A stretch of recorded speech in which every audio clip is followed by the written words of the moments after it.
You've probably seen some gnarly stuff in history documentaries. Okay, but what happened to the 70-year-old Queen Brunhilde of Austrasia is on a whole other level. This isn't just a story of a queen's downfall. It's one of the most brutal and shocking executions in European history. Forget what you think you know about medieval justice. We're about to uncover a tale of betrayal, power struggles, and a final act of vengeance so extreme it has echoed through the centuries. So, how did a once powerful ruler meet such a gruesome end? Let's dive in. To understand why Brunhilde's death was so horrific, we need to go back. Okay, Brunhilde was a Visigothic princess who married into the Frankish royal family in the 6th century. She was intelligent, ambitious, and deeply involved in the politics of the Merovingian kingdoms. For decades, she was a major power player, acting as regent for her son, and then her grandsons, and even her great-grandsons. She wasn't just a queen. She was a kingmaker, a cunning political operator who controlled armies and territories. But making power moves in the cutthroat world of the Franks meant making enemies, lots of them. Her biggest rival was another queen, Fredegund, the wife of her husband's brother. Hey, their rivalry was legendary, a decades-long feud that tore the Frankish kingdoms apart. It was a soap opera of assassinations, betrayals, and open warfare. But Brunhilde outlived Fredegund. You'd think that would be the end of it, right? The hatred didn't die with her rival. It was passed down to Fredegund's son, Clothar II. As Brunhilde aged, her grip on power began to slip. The Frankish nobility grew tired of being ruled by a woman, especially a foreign-born one who held so much authority for so long. They saw her as ruthless and controlling. They resented her influence and her attempts to centralize power, which threatened their own autonomy. So, they decided to make a deal with the devil they knew, Clothar II. In the year 613, the Austrasian nobles betrayed the elderly Brunhilde. They handed her, along with her young great-grandsons, over to Clothar. He was the son of a lifelong enemy, and he had been waiting for this moment his entire life. He had his own scores to settle, and a kingdom to unite under his sole rule. Brunhilde was the last major obstacle. Clothar couldn't just have her quietly executed. No, he needed to make a statement.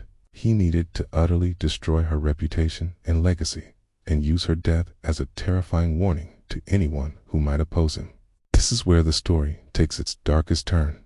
Clothar leveled a series of accusations against Brunhilde. He blamed her for the deaths of 10 Frankish kings. Now, were some of those deaths a result of the political scheming she was involved in? Probably, but 10? That was a deliberate exaggeration designed to paint her as an unnatural, monstrous figure, a wicked queen who had poisoned the realm for decades. It was a character assassination before the real one. He was stripping away her legitimacy, her humanity, and turning her into a scapegoat for all the problems the kingdom had faced. Once he had publicly condemned her, the punishment began, and it wasn't swift. For 3 long days, Brunhilde was subjected to a series of torments.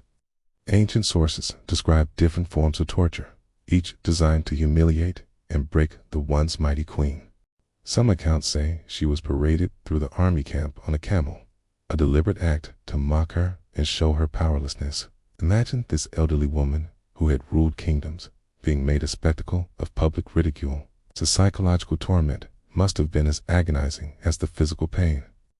After 3 days of this public degradation, Clothar delivered the final horrific sentence. This is the part that has been depicted in countless medieval manuscripts and paintings, an image of pure, unadulterated brutality. Brunhilde was tied to a horse, but not just tied to it.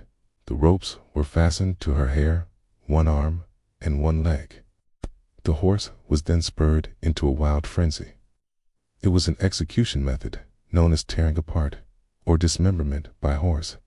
The horse galloped, dragging and trampling the 70-year-old queen's body across the rocky ground until she was torn to pieces. It's an almost unimaginable level of violence to inflict on anyone. let alone an elderly woman who was once the most powerful figure in the land. The sheer savagery of it was the point. Clotho wasn't just killing an enemy. He was performing a ritual of vengeance and political dominance. He was erasing her from history, or so he thought. Her remains were then gathered and burned on a pyre. Total annihilation. So why was it so extreme? It was a combination of personal hatred, political necessity, and deep-seated misogyny. Clotho's personal vendetta, inherited from his mother Fredegund, fueled the cruelty. Politically, he needed to make an example of her to consolidate his rule over a united Frankish kingdom and terrify the nobility into submission. And finally, Brunhilde's fate reflects the precarious position of powerful women in the early Middle Ages. She broke the mold. She ruled, commanded, and strategized in a man's world. For the nobles who betrayed her and the king who executed her, her ambition was a crime in itself. Her gruesome death was, in their eyes, a way to restore the natural order. The execution of Queen Brunhilde wasn't just a random act of medieval barbarism. It was a calculated political statement, written in blood. It marked the end of an era of warring Frankish kingdoms and the beginning of Clotho II's sole reign. But ironically, the sheer horror of her death ensured that she would never be forgotten. Instead of erasing her, Clotho immortalized her as a tragic and frankly terrifying figure in the annals of history. What do you think? Is this justice or pure, unadulterated vengeance? Let me know your thoughts in the comments below. Thanks for watching, and if you're fascinated by the darker side of history, make sure to subscribe for more stories like this. See you next time.